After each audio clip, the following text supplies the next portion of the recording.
We got a bowling ball that is rolling down the street with an initial velocity, let me zoom in here a little bit, of 13 meters per second. It accelerates at a rate of negative 1 meters per second squared there. That's supposed to be squared.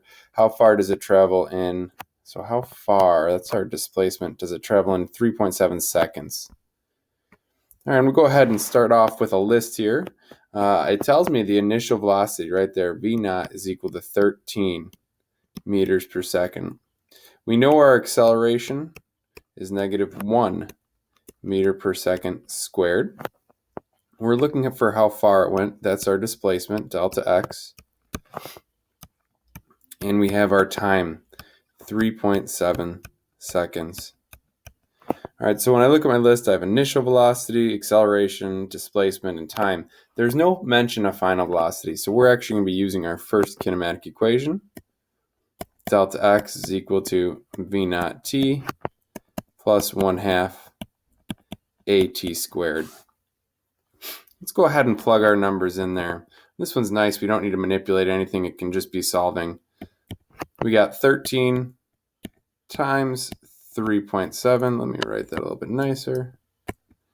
3.7 plus our 1/2, our acceleration of negative 1, 3.7 squared. Now this whole thing can get plugged into your calculator at one time.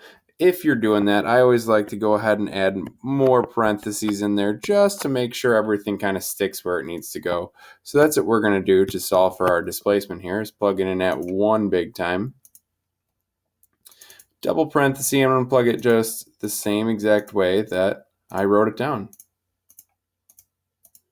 And that double parenthesis, I'm going to go over here and add my second double parenthesis, 1 divided by 2, negative 1, and then 3.7 squared. Okay, I wrote this in exactly how I wrote it on the paper. I'm going to go ahead and hit enter. 41.255. We're going to round that up to 41.26.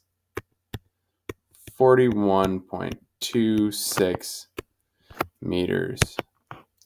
I'm going to go ahead and box this in red, although I would say my favorite color is still blue.